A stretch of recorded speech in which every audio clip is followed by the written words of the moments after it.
Hi, I'm Gordon from Camera Labs, and in this video I'm going to be telling you all about the movie capabilities of the Canon EOS 1DX Mark III. And everything you see in this video was actually recorded or generated with the 1DX Mark III, including this intro segment where I've connected my Atomos Ninja 5 to record the menus and the graphics that you see around me. You can also see the face detection working here during movie recording. So in this video, I'm going to compare the different video quality, the different formats, all the way from 1080 through 4K to the 5.5K RAW mode. And I'll also be taking a look at slow motion and C-Log if you're into grading later.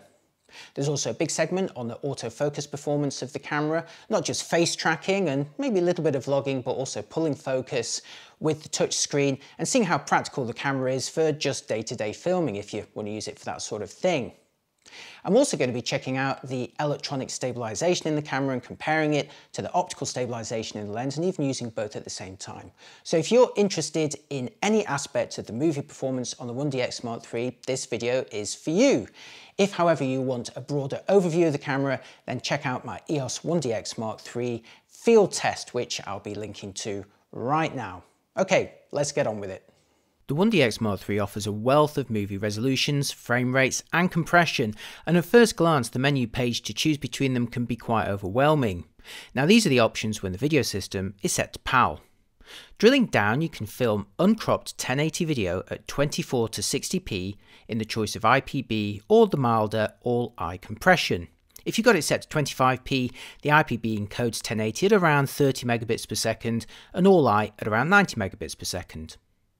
Uncropped 4K is available at 24 to 60p in either the traditional 16:9 UHD shape or the wider Cinema 4K shape, again in either IPB or all-eye compression. And again, if you're filming at 25p, you're looking at around 120 megabits per second for IPB or 470 megabits per second for all-eye.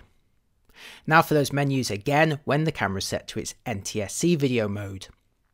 Cinema 4K is also available in a cropped format at 24 to 60p for more reach or to support autofocus at 50 or 60p, and I'll explain more about that in just a moment. There's also uncropped 5.5K RAW video, again available at 24 to 60p, although at an understandably hefty bitrate between 1800 and 2600 megabits per second, depending on the frame rate. The RAW video is stored in CRM files, and at the time I made this video, third-party support was minimal to say the least. Regardless of the format though, the maximum recording time on the 1DX Mark III is half an hour per clip, and the large battery should be good for about 2 hours worth of 4K. Now let's compare the crops and the quality using a bunch of outdoor clips I've filmed at Brighton Pier with the EF 24-70mm f4L at 24mm f11. I'm starting with 1080 at 25p, which takes the full 5472 pixel width of the sensor and scales it down to 1920 pixels. 1080 video is recorded in the 16:9 shape, but I've cropped the top and bottom a little bit here to fit the Cinema 4K shape that I'm using throughout this video. And now here is that Cinema 4K footage at 25p, which again takes the full sensor width of 5472 pixels, but this time scales it down to 4096 pixels.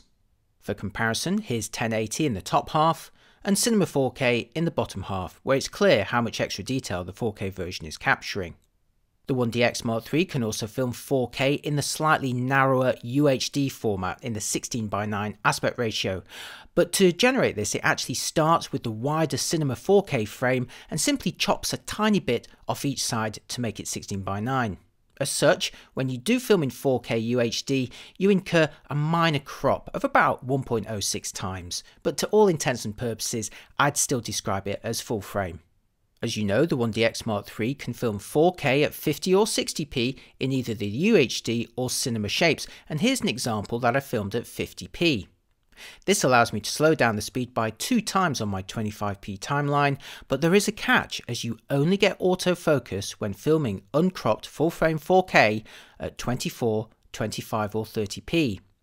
If you switch it to 50 or 60p and you're in that full-frame mode, it becomes manual focus only, but that's fine for this kind of subject. If you really need 4K at 50 or 60p with autofocus though, there is a solution. The 1DX Mark III offers a 4K crop mode, which takes an unscaled 1:1 crop from the middle of the sensor and leaves it with enough power to perform autofocus. I've indicated the cropped area by the outer edge of the red frame here, and it works out at around a 1.33 times field reduction. So if I wanted to match the 24mm field of view, I'd need a wider focal length of about 18mm when filming in the crop mode. Here's an actual clip I filmed in the 4K crop mode at 50p without adjusting the lens focal length, so here my 24mm focal length is acting more like 32mm. And just to show the benefit of filming in 50p, here it is slowed by 2 times. Interestingly, while the 1DX Mark III offers a choice of 4K in cinema or UHD shapes in all frame rates from 24 to 60p, it only offers a cropped version in the wider cinema 4K shape. Now it's better this way around though, as it's easy to crop this into 16:9 if necessary. But do beware when scrolling through those menus I showed you earlier, as it's easy to accidentally select the cropped 4K modes when you meant full frame or vice versa. The 1DX Mark III also allows you to internally record uncropped raw video in 12-bit at 5.5K resolution. This uses the full sensor width without any scaling at all, so it really just simply chops off the top and bottom to deliver a wider cinema shape, which contains 5472 by 2886 pixels at 24 to 60p. Although, as with 4K, you'll only get autofocus up to 30p, and this time there's no cropped option. If you can accommodate the enormous clips that work out around 3 GB for around 15 seconds worth of footage, your next problem will be finding something that can actually play or edit the raw CRM files. Now, at the time I made this review, only Canon's own DPP software could identify the raw video files made by the 1DX Mark III. Here you can see it's letting me open the first frame as a preview, after which I can adjust the white balance, the histogram or tone curve, the contrast, sharpness, or any other parameters as if it were a still image. DPP then allowed me to save the result as a new CRM video file, but I still couldn't import it into my editing software, and DPP's own raw video editor tool failed to open on my MacBook Pro. DPP did, however, allow me to export a single frame from the raw video, which I've pictured here. And if I zoom in a bit and compare it in the top half of the screen to a frame grab of Cinema 4K footage in the bottom half, you can see it's genuinely delivering a noticeable boost in quality with no scaling artifacts. In fact, the raw video mode essentially looks like a stream of raw photos taken at the native 20 megapixel resolution, but just cropped into the wider cinema shape. As such, it unlocks the camera's full quality, not just in terms of resolution, but also tonal depth, and with the flexibility of raw adjustments. I can't wait for Final Cut and Premiere to support it. If you can't edit the 12-bit raw video, or you don't want to accommodate those giant files, but you still want some flexibility in post, the 1DX Mark III also allows you to film internally in 10-bit C-Log, which operates at a base sensitivity of 400 ISO. Here's that peer clip again, first with the standard picture style, and now in C-Log. For another comparison, here's a shot of the setting sun, first with a standard picture style, and now in C-Log. C-Log on the 1DX Mark III records in 10-bit, but actually roughly matches the bit rates in the normal 8-bit modes due to using more efficient H.265 compression. To further demonstrate the 1DX Mark III's quality, here's a Cinema 4K clip of the starling murmurations which put on a mesmerising display during the winter sunsets between Brighton's two piers.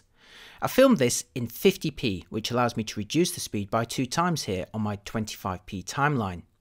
I love having this flexibility, and of course if you're editing at 24p, you could get a 2.5 times slowdown by filming at 60p. Remember, if you want autofocus in 4K at 50 or 60p though, you'll need to use the crop mode. If you want more than a 2.5 times slowdown, you can enable the high frame rate mode, which films 1080 video at 100p for PAL or 120p for NTSC, and it automatically encodes them at 25 or 30p with a 4 times slowdown. Here's some more 1080p clips at 100p. Given the other capabilities of the camera, I'm a bit disappointed there isn't 1080 at anything faster than 120p, but at least it's uncropped using the full sensor width, and the quality looks great to me. You also get autofocus while filming, although no sound. Okay, now for a comparison of the quality at high ISO sensitivities, starting with the Cinema 4K format in 25p at 1600 ISO. And now at 3200 ISO. Next at 6400 ISO. Now at 12800 ISO. And finally at the maximum movie sensitivity of 25600 ISO. Moving on to autofocus, the 1DX Mark III supports Canon's excellent dual pixel system. I'm using the touchscreen to pull focus here on a Cinema 4K clip filmed in full frame at 25p. I filmed this in Brighton's Bond Street Coffee, which is where I spend your generous coffee donations, hint hint. As you know, the 1DX Mark III can't autofocus in the full frame 4K modes at 50 or 60p, but it does allow it if you switch into a cropped format. So here's the same view at the same focal length, but using cropped Cinema 4K at 50p. So now I get full dual pixel autofocus and the chance to slow it down by 2 times if I like. Canon has long offered excellent face detection when filming, and here you can see it working a treat in uncropped Cinema 4K at 25p using the EF 24-70mm f4 lens at 50mm f4.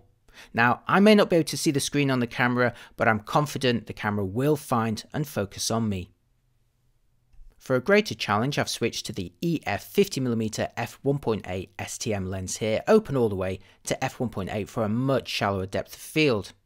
If you're familiar with this lens, you'll know it can be slow to refocus regardless of the body. It is a budget lens after all, but if you give it a moment to catch up, it can still work very well.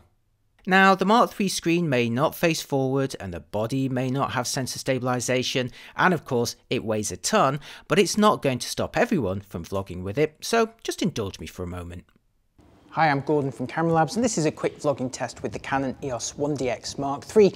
A quick test because I really do not want to be holding this camera out at arm's length for longer than I have to.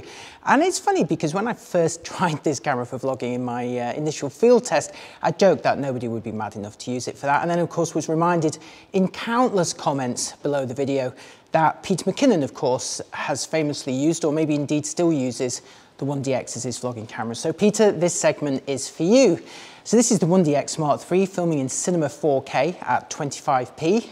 I'm using the 16 to 35mm f4 lens at 20mm f4, audio recorded with the Rode Wireless Go. Now this lens has optical image stabilization, and that's what I'm using alone right now.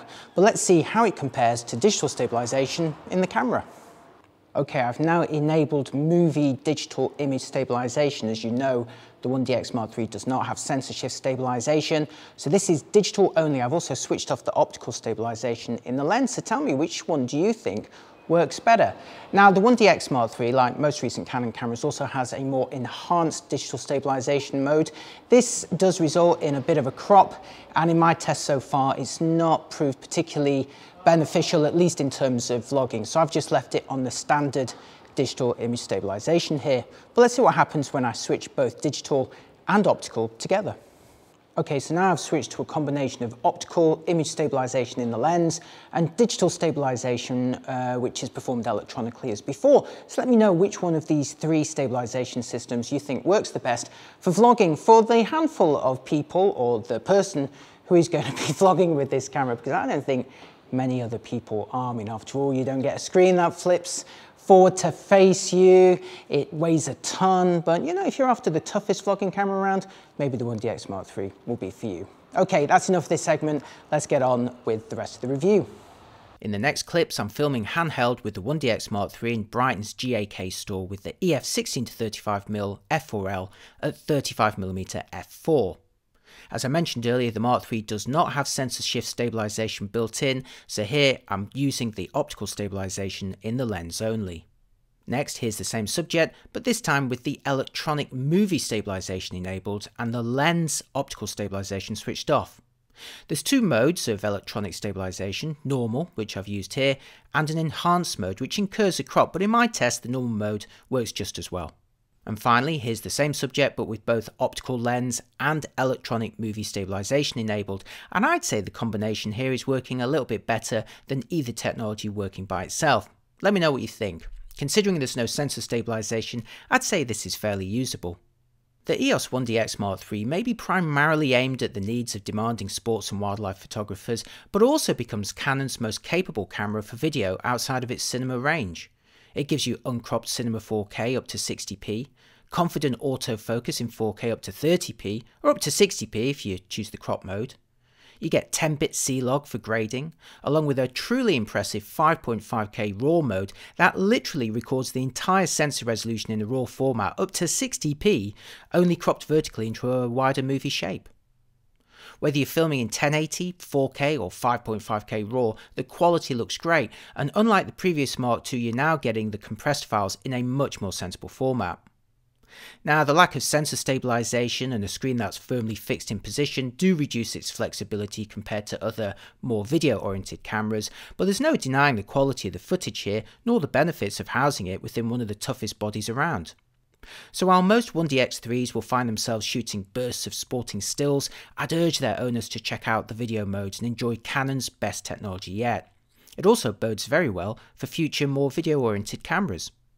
Right, that's it for this video. Thanks for watching. If you found any of it useful, remember you can support me with a like, a follow, a coffee donation, or by treating yourself to my in-camera photography book, and there's links for all of that below. And if you're interested in finding out more about the 1DX Mark III for general photography, especially sports and action, then do check out my 1DX Mark III field test that I'll link to right now. Let me know what you think of the camera in the comments, and I'll see you next time. Bye bye.